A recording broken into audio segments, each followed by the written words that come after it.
Chapter 5. The Pain Body. The greater part of most people's thinking is involuntary, automatic, and repetitive. It is no more than a kind of mental static and fulfills no real purpose. Strictly speaking, you don't think. Thinking happens to you. The statement "I think" implies volition. It implies that you have a say in the matter, that there's choice involved on your part.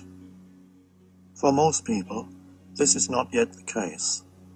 "I think" is just as false a statement as "I digest" or "I circulate my blood." Digestion happens, circulation happens, thinking happens. The voice in the head has a life of its own. Most people are at the mercy of that voice. They are possessed by thought, by the mind.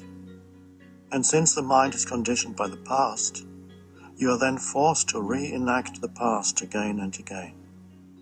The Eastern term for this is karma. When you are identified with that voice, you don't know this, of course. If you knew it, you would no longer be possessed, because you're only truly possessed when you mistake the possessing entity for who you are, that is to say, when you become it. For thousands of years, humanity has been increasingly mind-possessed, failing to recognize the possessing entity as not self. Through complete identification with the mind, the false sense of self, the ego, came into existence.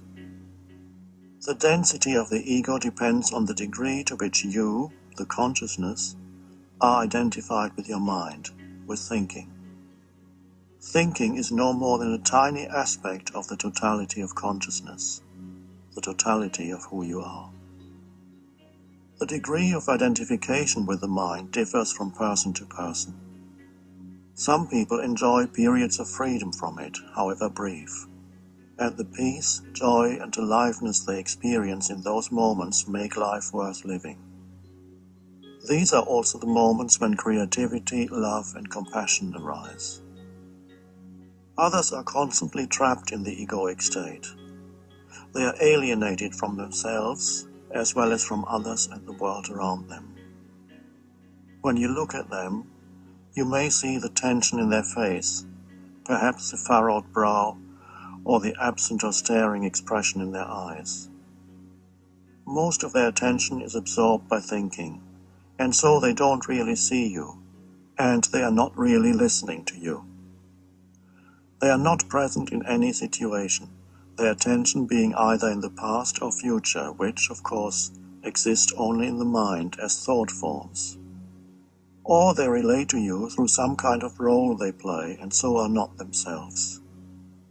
Most people are alienated from who they are, and some are alienated to such a degree that the way they behave and interact is recognized as phony by almost everyone, except those who are equally phony, equally alienated from who they are.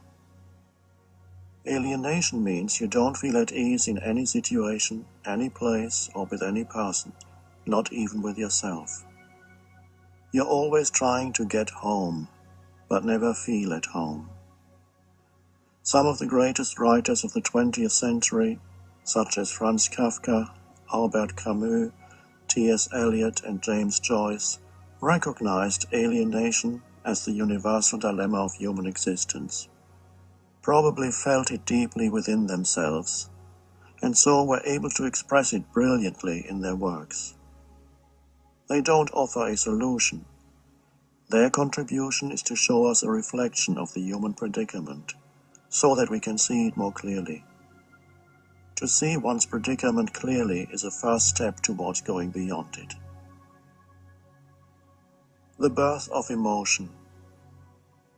In addition to the movement of thought, although not entirely separate from it, there's another dimension to the ego: emotion.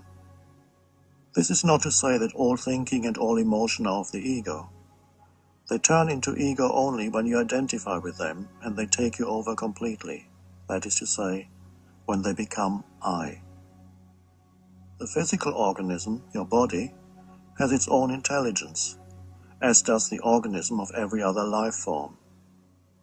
And that intelligence reacts to what your mind is saying, reacts to your thoughts.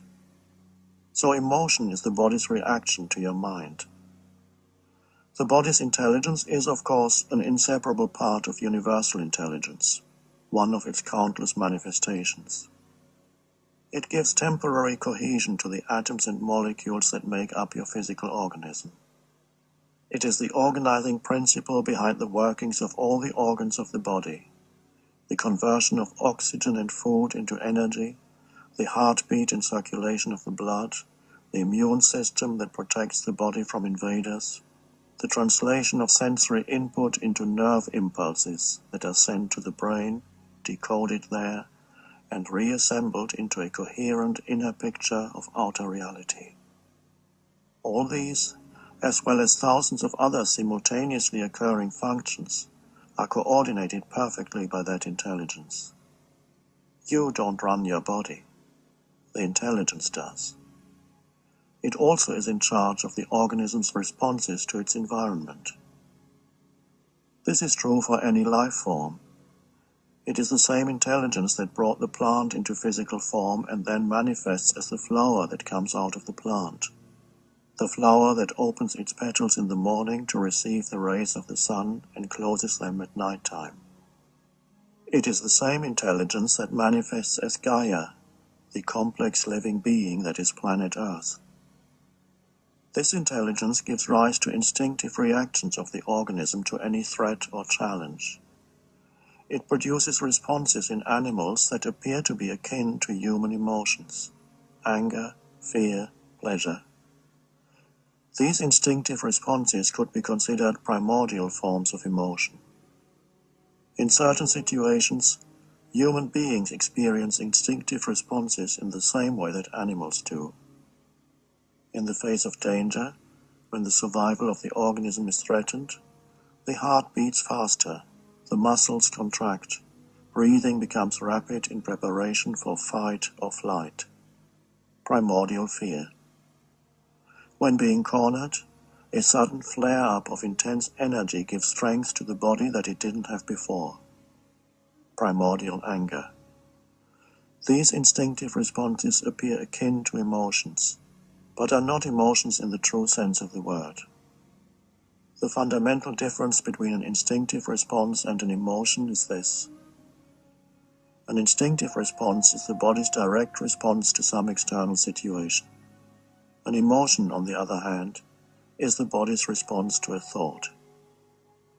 Indirectly, an emotion can also be a response to an actual situation or event, but it will be a response to the event seen through the filter of a mental interpretation, the filter of thought, that is to say, through the mental concepts of good and bad, like and dislike, me and mine. For example, it is likely you won't feel any emotion when you are told that someone's car has been stolen, but when it is your car, you will probably feel upset. It is amazing how much emotion a little concept like my can generate. Although the body is very intelligent, it cannot tell the difference between an actual situation and a thought. It reacts to every thought as if it were a reality. It doesn't know it is just a thought.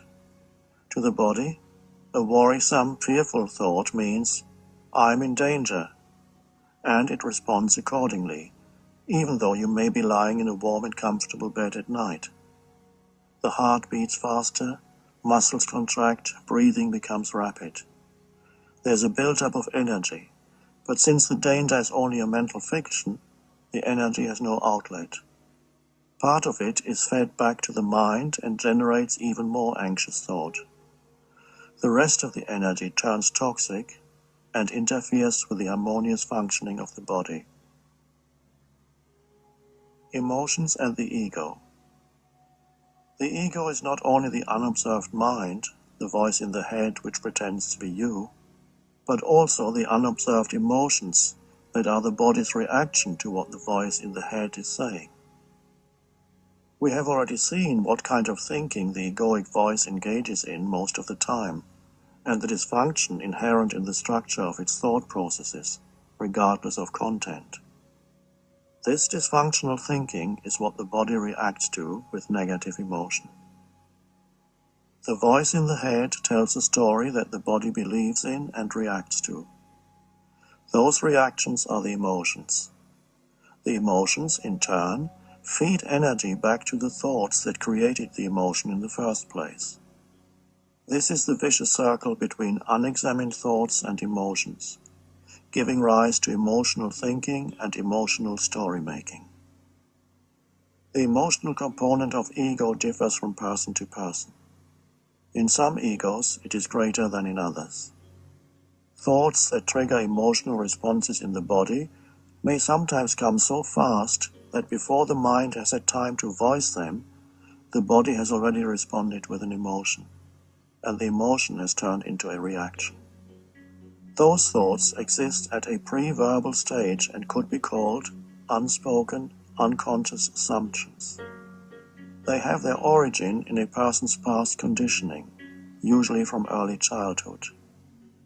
People cannot be trusted would be an example of such an unconscious assumption in a person whose primordial relationships, that is to say with parents or siblings, were not supportive and did not inspire trust. Here are a few more common unconscious assumptions. Nobody respects and appreciates me. I need to fight to survive. There's never enough money. Life always lets you down. I don't deserve abundance. I don't deserve love. Unconscious assumptions create emotions in the body which in turn generate mind activity and/or instant reactions. In this way, they create your personal reality. The voice of the ego continuously disrupts the body's natural state of well-being.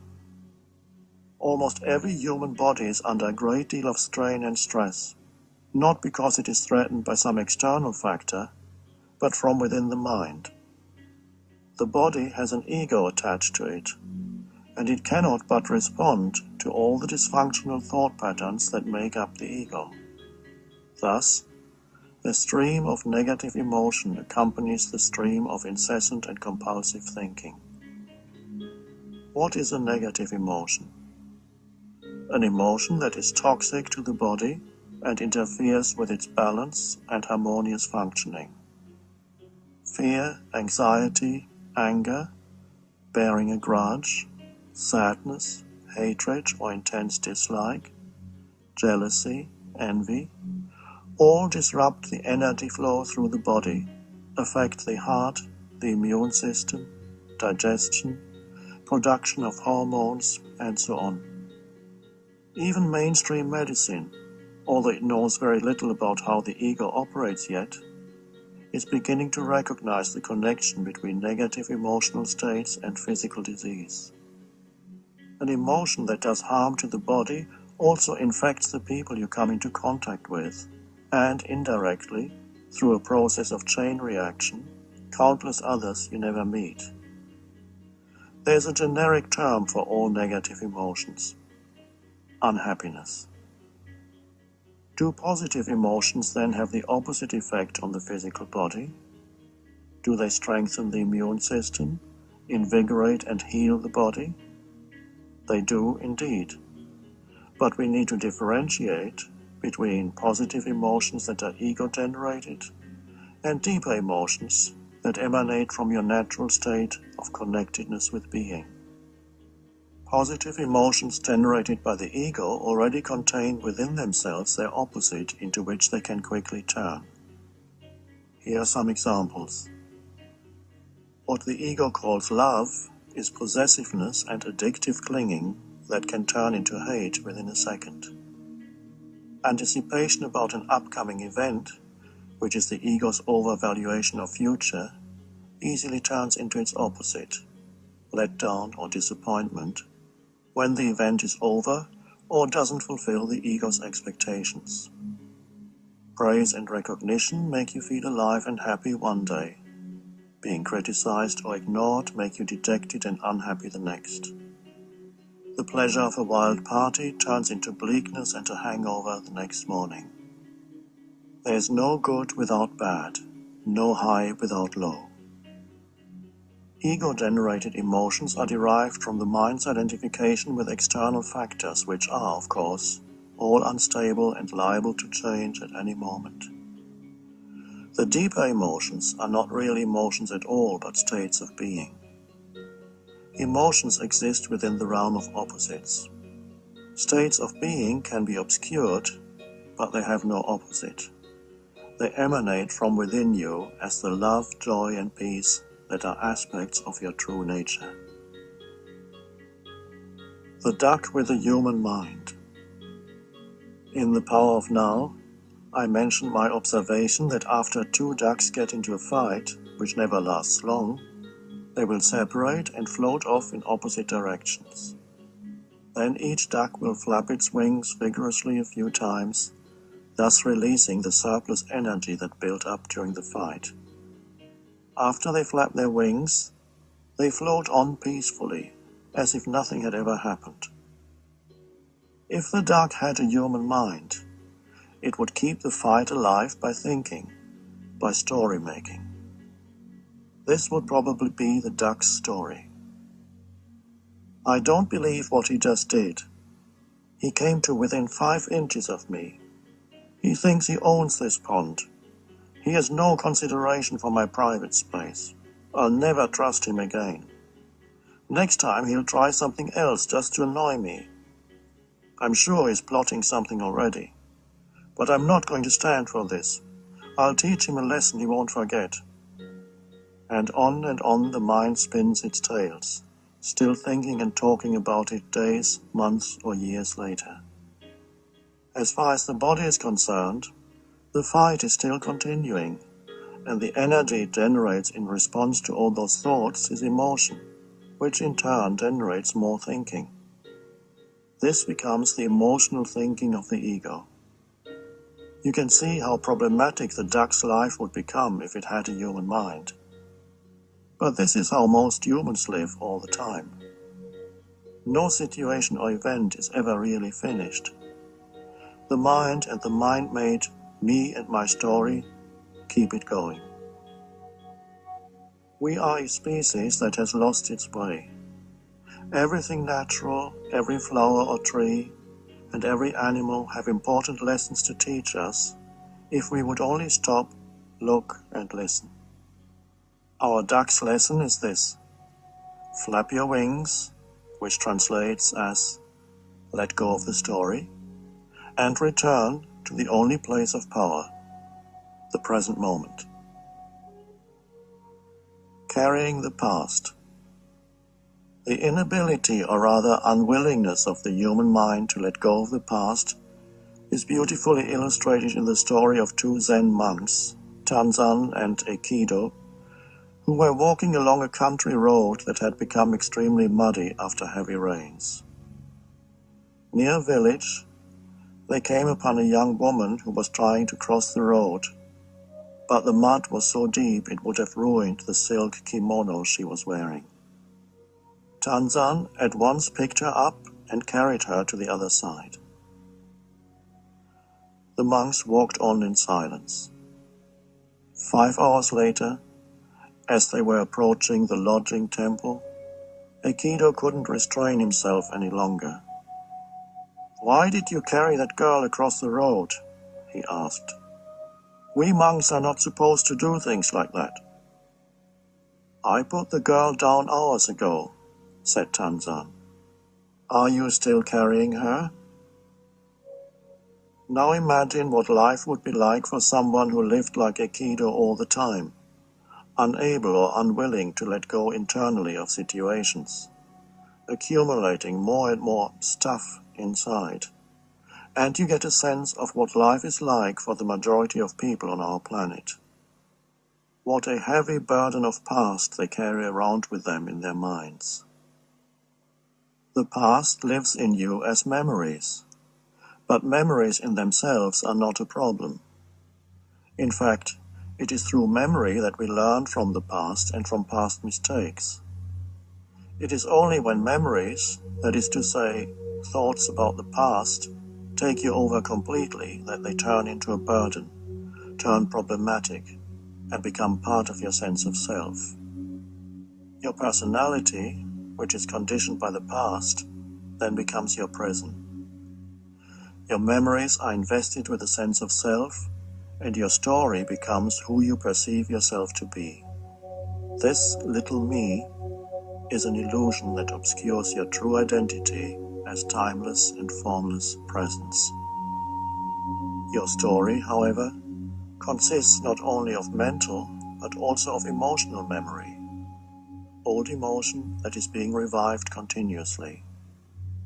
As in the case of the monk who carried the burden of his resentment for 5 hours by feeding it with his thoughts, most people carry a large amount of unnecessary baggage, both mental and emotional, throughout their lives.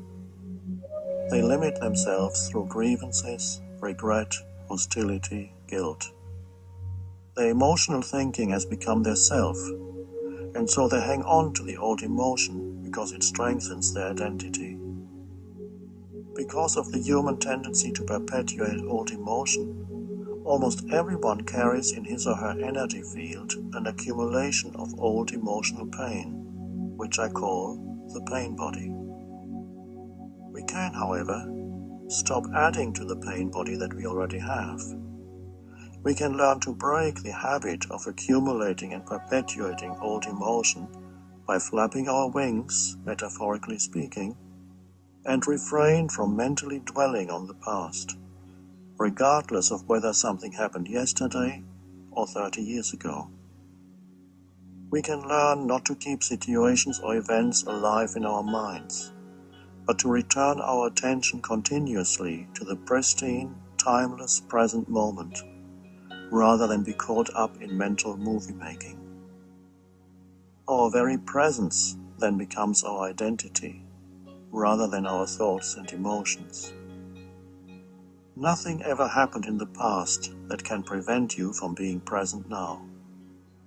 And if the past cannot prevent you from being present now, what power does it have? Individual and collective. Any negative emotion that is not fully faced and seen for what it is in the moment it arises does not completely dissolve. It leaves behind a remnant of pain. Children in particular find strong negative emotions too overwhelming to cope with and tend to try not to feel them. In the absence of a fully conscious adult who guides them with love and compassionate understanding into facing the emotion directly, choosing not to feel it is indeed the only option for the child at that time. Unfortunately, that early defense mechanism usually remains in place when the child becomes an adult. The emotion still lives in him or her unrecognized and manifests indirectly, for example, as anxiety, anger, outbursts of violence, a mood, or even as a physical illness. In some cases, it interferes with or sabotages every intimate relationship. Most psychotherapists have met patients who claimed initially to have had a totally happy childhood, and later the opposite turned out to be the case. Those may be the more extreme cases, but nobody can go through childhood without suffering emotional pain. Even if both of your parents were enlightened, you would still find yourself growing up in a largely unconscious world.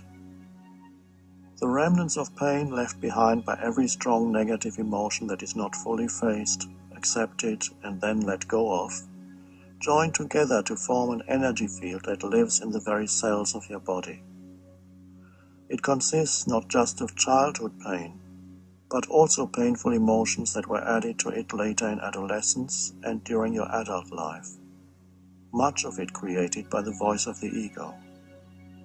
It is the emotional pain that is your unavoidable companion when a false sense of self is the basis of your life. This energy field of old but still very much alive emotion that lives in almost every human being is the pain body. The pain body, however, is not just individual in nature. It also partakes of the pain suffered by countless humans throughout the history of humanity, which is a history of continuous tribal warfare, of enslavement, pillage, rape, torture, and other forms of violence. This pain still lives in the collective psyche of humanity and is being added to on a daily basis, as you can verify when you watch the news tonight or look at the drama in people's relationships. The collective pain body is probably encoded within every human's DNA, although we haven't discovered it there yet. Every newborn who comes into this world already carries an emotional pain body. In some it is heavier, more dense than in others. Some babies are quite happy most of the time. Others seem to carry an enormous amount of unhappiness within them. It is true that some babies cry a great deal because they are not given enough love and attention, but others cry for no apparent reason, almost as if they were trying to make everyone around them as unhappy as they are, and often they succeed. They have come into this world with a heavy share of human pain. Other babies may cry frequently because they can sense the emanation of their mother's and father's negative emotion, and it causes them pain and also causes their pain body to grow already by absorbing energy from the parents' pain bodies. Whatever the case may be, as the baby's physical body grows, so does the pain body. An infant with only a light pain body is not necessarily going to be a spiritually more advanced man or woman than somebody with a dense one. In fact, the opposite is often the case. People with heavy pain bodies usually have a better chance to awaken spiritually than those with a relatively light one. Whereas some of them do remain trapped in their heavy pain bodies, many others reach a point where they cannot live with their unhappiness any longer, and so their motivation to awaken becomes strong. Why is the suffering body of Christ, his face distorted in agony and his body bleeding from countless wounds, such a significant image in the collective consciousness of humanity?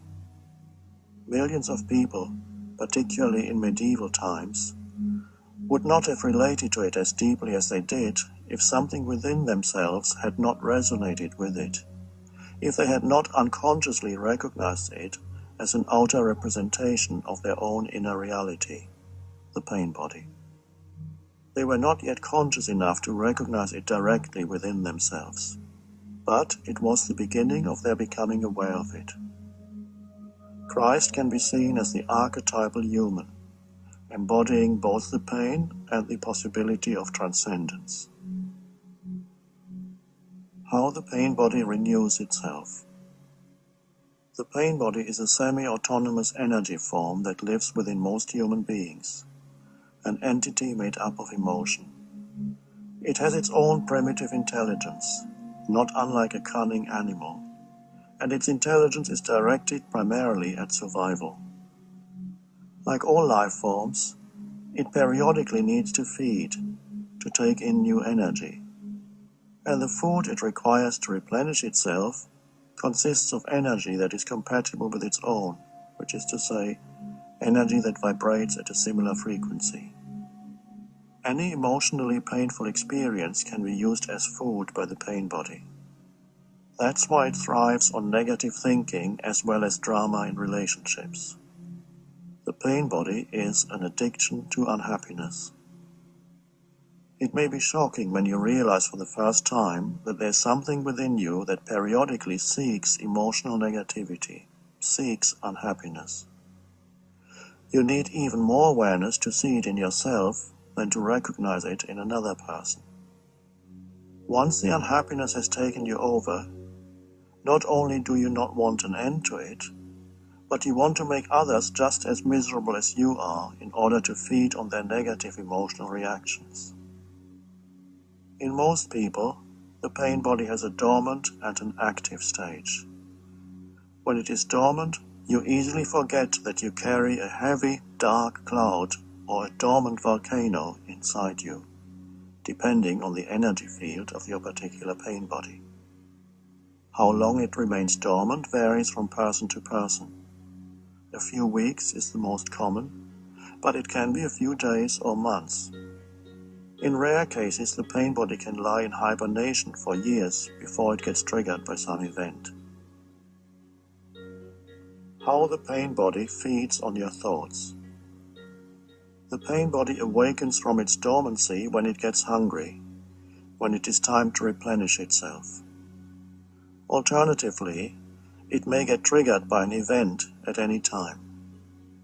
The pain body that is ready to feed can use the most insignificant event as a trigger, something somebody says or does, or even a thought.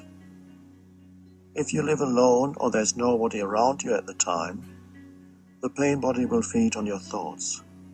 Suddenly, your thinking becomes deeply negative.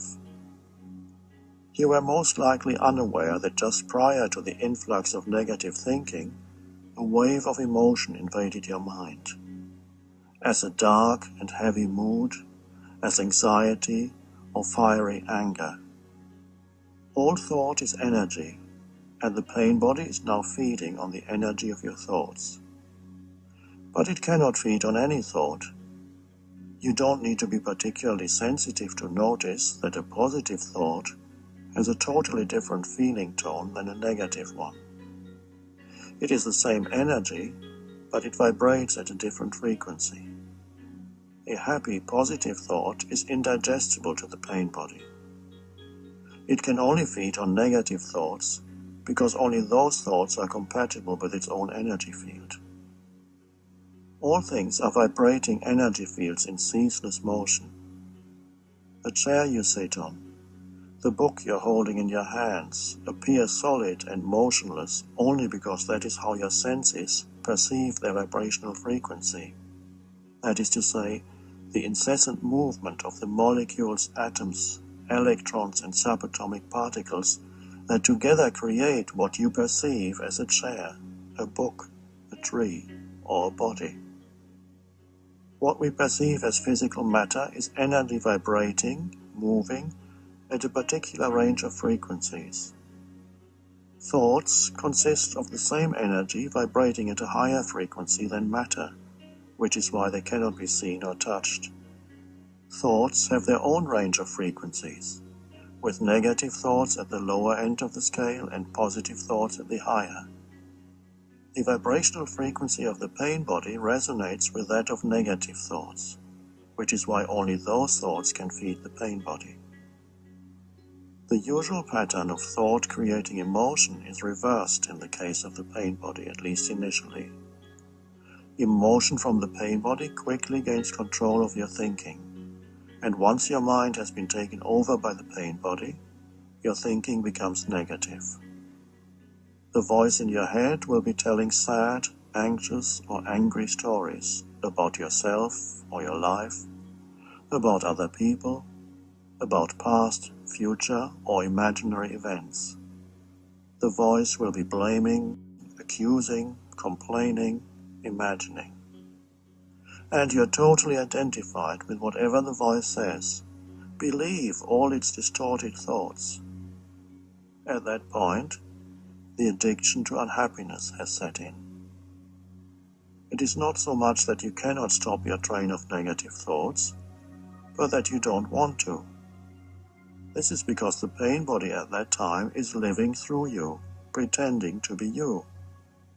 And to the pain body, pain is pleasure. It eagerly devours every negative thought. In fact, the usual voice in your head has now become the voice of the pain body. It has taken over the internal dialogue. The vicious circle becomes established between the pain body and your thinking. Every thought feeds the pain body, and in turn the pain body generates more thoughts. At some point, after a few hours or even a few days, it has replenished itself and returns to its dormant stage, leaving behind a depleted organism and a body that is much more susceptible to illness. If that sounds to you like a psychic parasite, you're right. That's exactly what it is. How the pain body feeds on drama. If there are other people around, preferably your partner or a close family member, the pain body will attempt to provoke them, push their buttons, as the expression goes, so it can feed on the ensuing drama. Pain bodies love intimate relationships and families because that is where they get most of their food. It is hard to resist another person's pain body that is determined to draw you into a reaction. Instinctively, it knows your weakest, most vulnerable points. If it doesn't succeed the first time, it will try again and again. It is raw emotion looking for more emotion. The other person's pain body wants to awaken yours, so that both pain bodies can mutually energize each other. Many relationships go through violent and destructive pain body episodes at regular intervals. It is almost unbearably painful for a young child to have to witness the emotional violence of their parents' pain bodies. And yet, that is the fate of millions of children all over the world, the nightmare of their daily existence. That is also one of the main ways in which the human pain body is passed on from generation to generation. After each episode, the partners make up, and there's an interval of relative peace, to the limited extent that the ego allows it. Excessive consumption of alcohol will often activate the pain body, particularly in men, but also in some women. When a person becomes drunk, he goes through a complete personality change as the pain body takes him over. A deeply unconscious person whose pain body habitually replenishes itself through physical violence often directs it towards his spouse or children. When he becomes sober, he is truly sorry and may say he will never do this again. And he means it. The person who is talking and making promises, however, is not the entity that commits the violence, and so you can be sure that it will happen again and again, unless he becomes present, recognizes the pain body within himself, and thus disidentifies from it. In some cases, counseling can help him do that. Most pain bodies want to both inflict and suffer pain, but some are predominantly either perpetrators or victims. In either case, they feed on violence, whether emotional or physical. Some couples who may think they have fallen in love are actually feeling drawn to each other because their respective pain bodies complement each other. Sometimes the roles of perpetrator and victim are already clearly prescribed the first time they meet. Some marriages that are thought to be made in heaven are actually made in hell. If you have ever lived with a cat, you will know that even when the cat seems to be asleep, it still knows what is going on, because at the slightest unusual noise, its ears will move towards it, and its eyes may open slightly. Dormant pain bodies are the same. On some level, they are still awake, ready to jump into action when an appropriate trigger presents itself. In intimate relationships, pain bodies are often clever enough to lie low until you start living together and preferably have signed a contract committing yourself to be with this person for the rest of your life. You don't just marry your wife or husband, you also marry her or his pain body, and your spouse marries yours. It can be quite a shock when, perhaps not long after moving in together or after the honeymoon, you find suddenly one day there's a complete personality change in your partner. Their voice becomes harsh or shrill as they accuse you, blame you, or shout at you, most likely over a relatively trivial matter. Or they become totally withdrawn. What's wrong, you ask? Nothing is wrong, they say. But the intensely hostile energy they emanate is saying, everything is wrong. When you look into their eyes, there's no light in them anymore. It is as if a heavy veil has descended, and the being you know and love, which before was able to shine through their ego, is now totally obscured. A complete stranger seems to be looking back at you, and in their eyes there's hatred, hostility, bitterness, or anger. When they speak to you, it is not your spouse or partner who is speaking, but the pain body speaking through them. Whatever they are saying is the pain body's version of reality, a reality completely distorted by fear, hostility, anger, and a desire to inflict and receive more pain.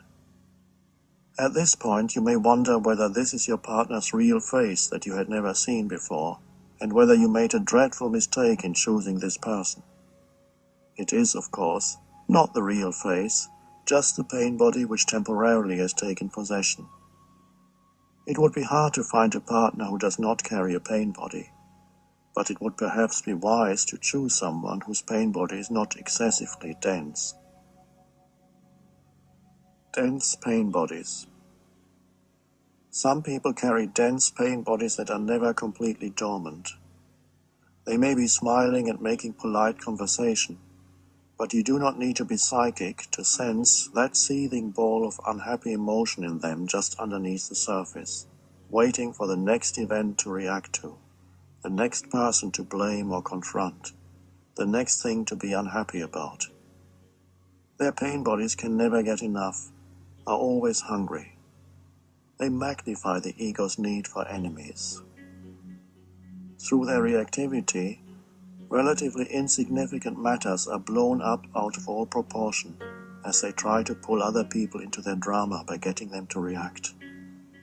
Some get involved in protracted and ultimately pointless battles or court cases with organizations or individuals. Others are consumed by obsessive hatred towards an ex-spouse or partner.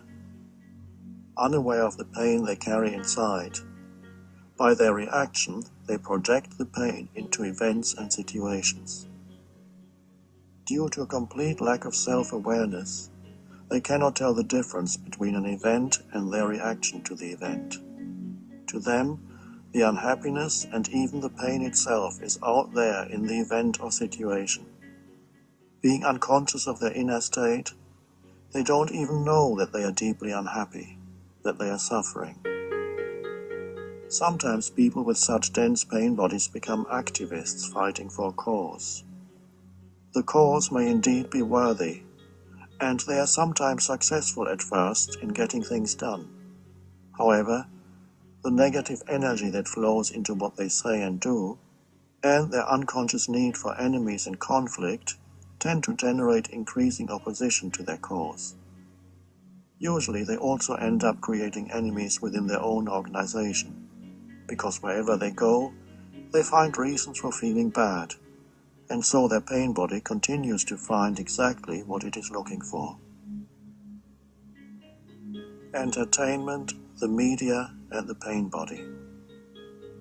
If you were not familiar with our contemporary civilization, if you had come here from another age or another planet, one of the things that would amaze you is that millions of people love and pay money to watch humans kill and inflict pain on each other and call it entertainment.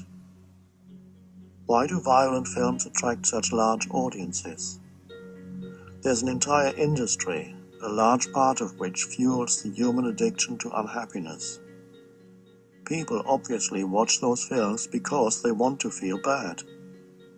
What is it in humans that loves to feel bad and calls it good? The pain body, of course. A large part of the entertainment industry caters to it. So, in addition to reactivity, negative thinking, and personal drama, the pain body also renews itself vicariously through the cinema and television screen. Pain bodies write and produce these films, and pain bodies pay to watch them. Is it always wrong to show and watch violence on television and the cinema screen? Does all such violence cater to the pain body?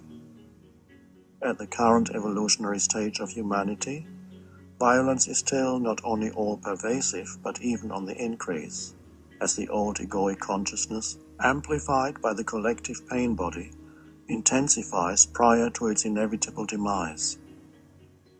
If films show violence in its wider context, if they show its origin and its consequences, show what it does to the victim as well as the perpetrator, show the collective unconsciousness that lies behind it and is passed on from generation to generation, the anger and hatred that lives in humans as the pain body, then those films can fulfill a vital function in the awakening of humanity. They can act as a mirror in which humanity sees its own insanity. That in you which recognizes madness as madness, even if it is your own, is sanity, is the arising awareness, is the end of insanity. Such films do exist, and they do not fuel the pain body. Some of the best anti-war films are films that show the reality of war rather than a glamorized version of it. The pain body can only feed on films in which violence is portrayed as normal or even desirable human behavior, or that glorify violence with the sole purpose of generating negative emotion in the viewer and so become a fix for the pain-addicted pain body. The popular tabloid press does not primarily sell news, but negative emotion, food for the pain body. Outrage screams the 3-inch headline, or bastards. The British tabloid press excels at this.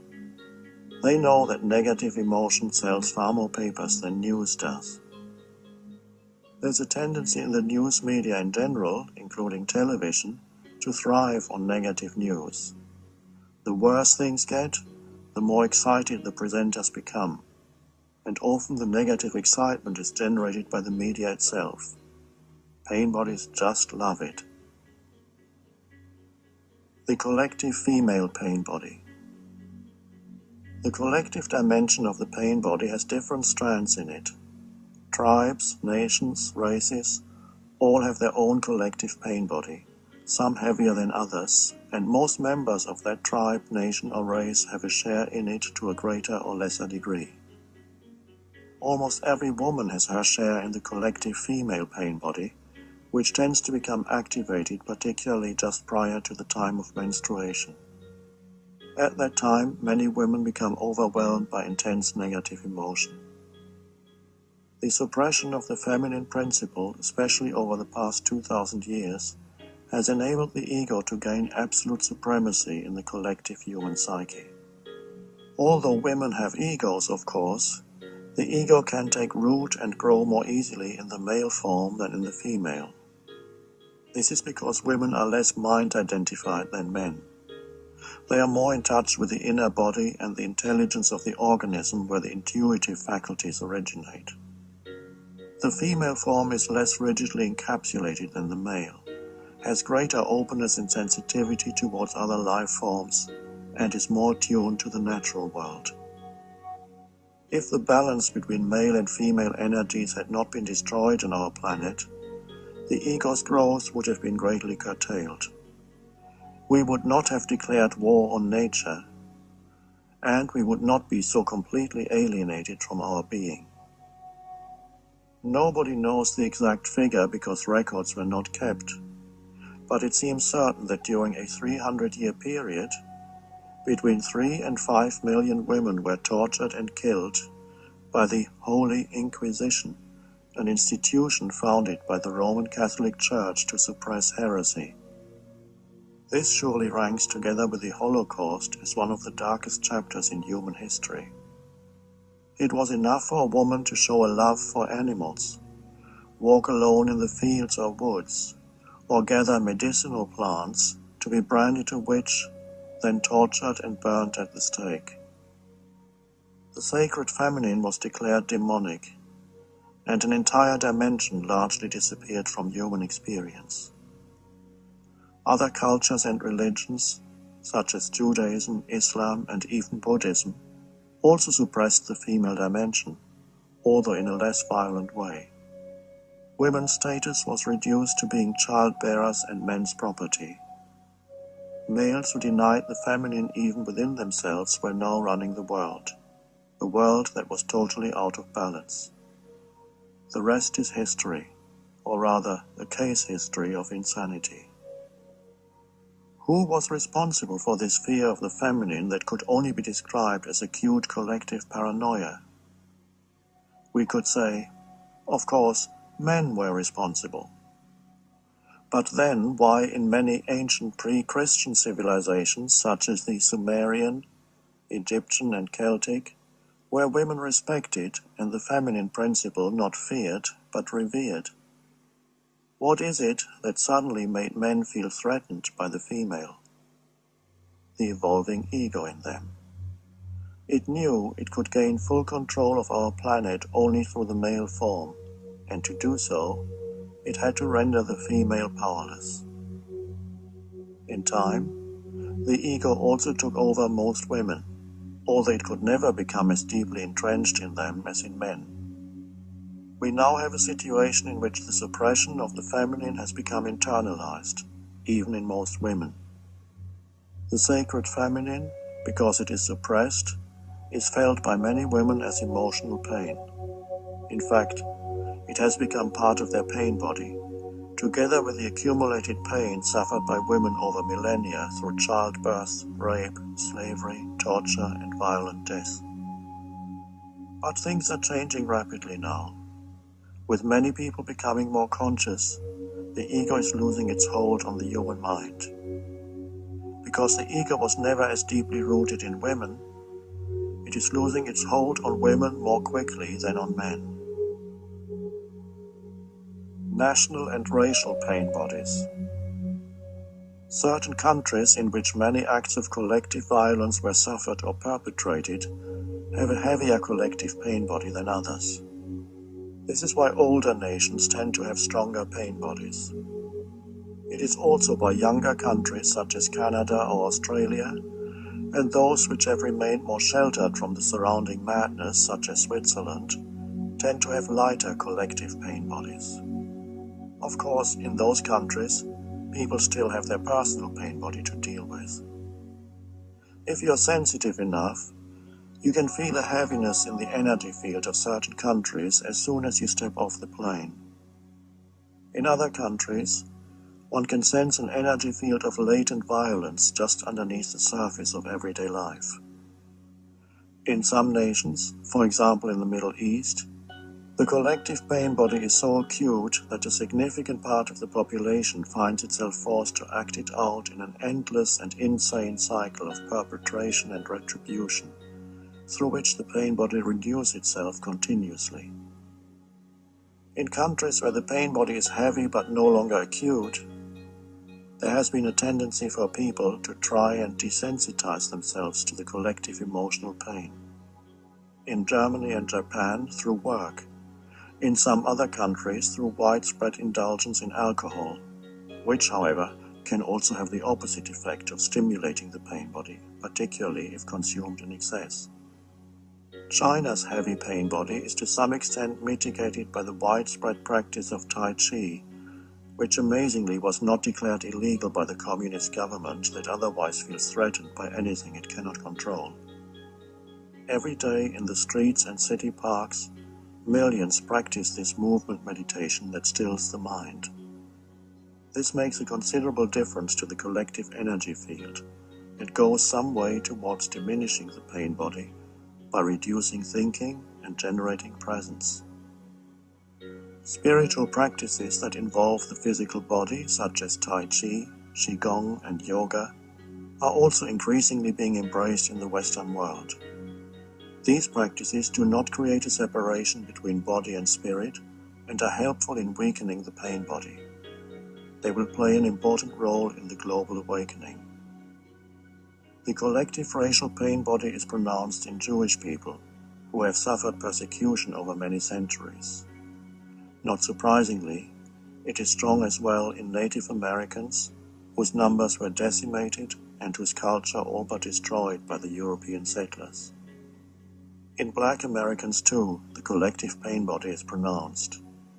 Their ancestors were violently uprooted, beaten into submission, and sold into slavery. The foundation of American economic prosperity rested on the labor of 4 to 5 million black slaves. In fact, the suffering inflicted on Native and Black Americans has not remained confined to those two races, but has become part of the collective American pain body. It is always the case that both victim and perpetrator suffer the consequences of any acts of violence, oppression, or brutality. For what you do to others, you do to yourself. It doesn't really matter what proportion of your pain body belongs to your nation or race, and what proportion is personal. In either case, you can only go beyond it by taking responsibility for your inner state now. Even if blame seems more than justified, as long as you blame others, you keep feeding the pain body with your thoughts and remain trapped in your ego. There's only one perpetrator of evil on the planet: human unconsciousness. That realization is true forgiveness. With forgiveness, your victim identity dissolves and your true power emerges, the power of presence. Instead of blaming the darkness, you bring in the light. End of chapter 5.